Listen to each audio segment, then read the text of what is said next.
We all know people around us who have made a name for themselves, individuals who have achieved the very best in life, both personally and professionally. Our guest today is a great example of this. When others may pause to reflect, she's charging ahead, proving that experience isn't the end of the road, it's the fuel for what comes next. Our guest today was recently named to the prestigious Forbes 50 over 50 list for 2025 and stands among an elite group of women redefining what it means to lead, innovate, and inspire. Her entrepreneurial spirit and relentless drive have not only transformed lives, but also shattered stereotypes about what women over 50 can achieve. Let's see who this is. It is my pleasure to welcome Debbie Sardone, the founder of Cleaning for a Reason and ISSA Charity, Debbie Sardone Consulting, and owner of Buckets and Bows Maid Service, one of the largest privately owned cleaning companies in America. Debbie, you need more to do. Oh man. Well, I'm doing it today and I'm so excited to be on here with you today, Jeff. It's a pleasure to have you, and we're here because of your honor, the Forbes 50 over 50. When did you find out about that? About 2 weeks ago, I was notified to fill out an application for the Forbes Women 50 over 50. And I looked at it and I started to fill it out and I thought, it's just another gimmick to try to charge me some money and maybe throw my name in the hat. So I ignored it. So that Okay. was about 2 weeks ago that they notified me. I blew it off thinking, oh, it's just one of those pay to play kind of things. And then lo and behold, I get an email out of the blue that says, well, you never filled out your application, but you have been chosen in the 50 over 50. I was like, wow, I How shouldn't have about that? ignored that. Okay. Tell me, what went through your mind when you heard about this? What were you thinking? Well, my first thought was, darn it, everyone's going to know I'm over 50. Then my second thought was, they'll already know. So then I was just incredibly honored because I get to represent ISSA. I'm on the ISSA board as well as the ISSA Charities board. And I remember thinking, I just want them to be proud. I'm a member and I've been a member now for almost 20 years. And it just makes me feel so proud to represent our board and our organization and Cleaning for a Reason in such a prestigious way. And all the people out there that own cleaning companies that really deserve this recognition along with me. I will say, Debbie, everyone at ISSA is extremely proud of you. We got the news and we're like, you're kidding. But then we weren't surprised. We're not surprised. Thank you. Congratulations. Thank you very much. It truly is an honor. And when I saw the list of prestigious names and I told my husband, I said, look who I'm listed with. And the first thing he said was, yeah, and Halle Berry is on there too. And I said, this is just such an honor. And it just makes me so happy to represent the cleaning industry, even though I'm being recognized for the nonprofit Hmm. elevates the cleaning industry because it elevates the importance of cleaning and how much people need it, especially in their darkest time of need, such as when they go through cancer. Well, let's talk about that a bit. And thank you for that. The Forbes honor you received is in the impact category. Now, everyone knows you founded Cleaning for a Reason, and the story behind that is an amazing story. You've touched countless lives with this. How do you think that this mission contributed to being selected for such a prestigious honor? Because at Forbes, they must have gone over that. They must have investigated this. They did. In fact, they got the facts right. And oftentimes, if you don't fill out the application, you don't provide the facts to a newspaper, magazine, or a TV spot, you may or may not have the information correct. But they did their due diligence, they did their homework. They know that Cleaning for Reason has served thousands of families battling cancer, and that, a network of over 1,400 cleaning companies all across the US and Canada have helped serve that purpose. But they also did their homework on me in that I'm a legitimate business owner, I have one of the largest residential independently owned cleaning services in the country, and that I do business consulting and I help business owners reach their goals and achieve their dreams and their desires for their cleaning business. So they did their homework, and I was really pleased with the spot because I felt like they captured the essence of impact. having your own business, starting from the ground up, literally from the trunk of my car, cleaning houses, building a successful cleaning business, and launching a nonprofit. Those are all things that you hope you get to achieve in a lifetime. And I still have to pinch myself that so many things have been achieved in this lifetime, but not alone, through a network of so many other people that I love to work with. So, Debbie, cleaning for a reason is such an important part of ISSA Charities. It's such a, I can't just think of all the families that you've helped with that. And now you're noticed by Forbes. Who knows what's next? But let's talk about this. You know, the Forbes list, it celebrates women who continue to break barriers later in life. So you've received this award. What message do you hope that other women in business take from your journey?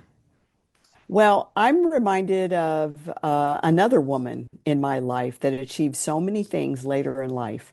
And so many of us have met entrepreneurs and nonprofit founders that achieve things later in life. And my own mom called me up when she was turning 65 years of age and said, I'm retiring from corporate America. I want to start a cleaning business. And this is back before I was a consultant and I had a formal training program to train people. And I used to fax her over on the weekends. I would fax her brochures and materials. And we would talk on Saturdays when the rates were low. And I would coach her back through starting her cleaning business. And lo and behold, my mom at age 65 built a successful residential cleaning business.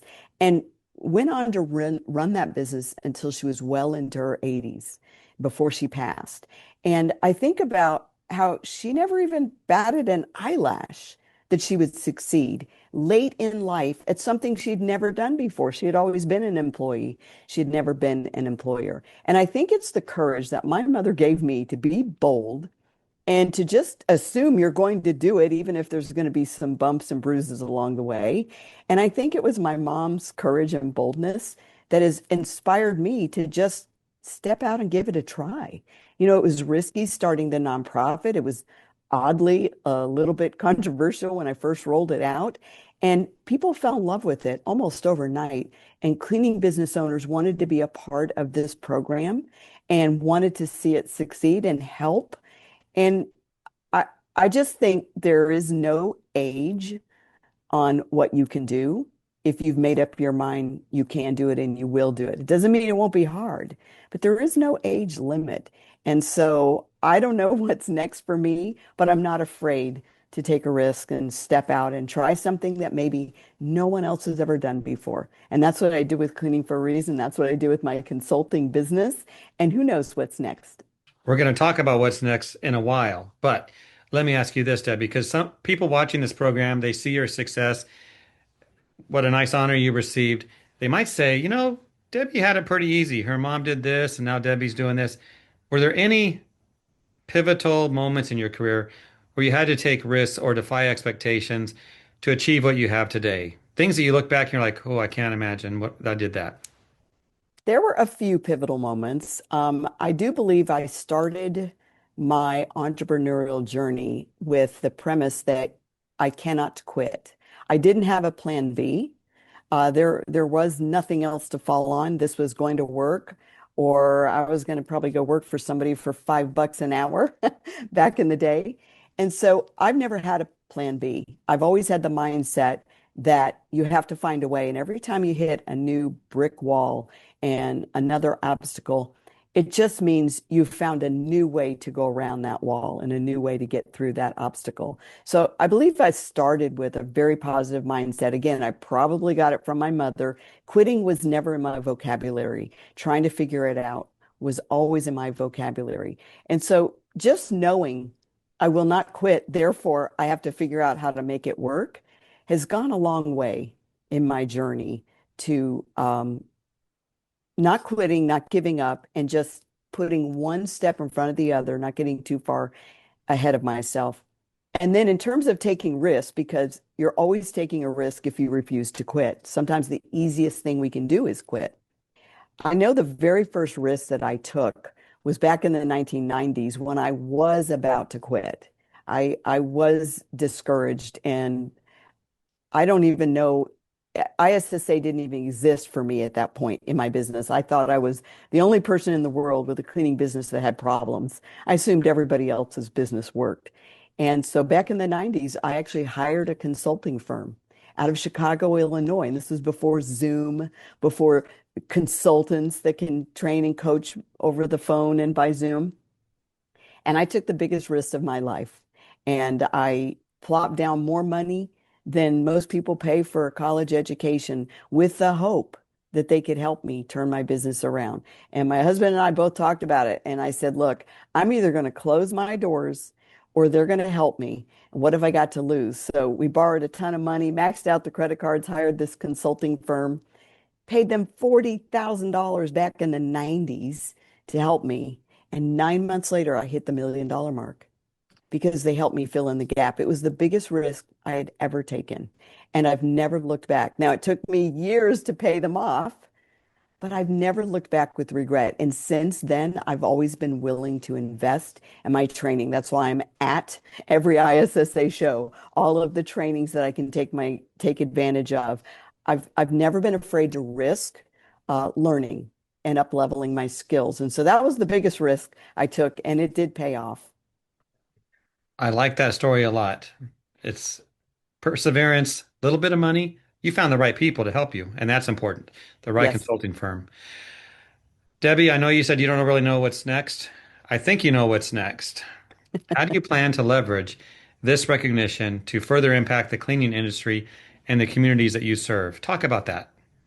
Well, I've always got ideas rattling around in the back of my head, and I have so many dreams and visions for what more we can do with cleaning for a reason.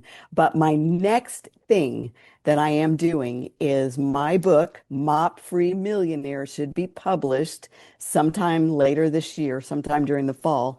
And as soon as it launches, I've already committed that 100% of the profits will go to Cleaning for a Reason during the launch and all throughout 2026. So I need everybody to help me make it a bestseller so that all of the proceeds can go to Cleaning for a Reason. But that is my next step is publishing my book later on this year, Mop Free Millionaire. Put me down for a copy. Can I get it at ISSA show? Uh, you know what? That's a good goal for me to have it published and printed by the ISSA show. So, all right, Jeff, You're on the I'm clock. taking the challenge. And we know you can do it, Debbie. Debbie, thank you for being with us today.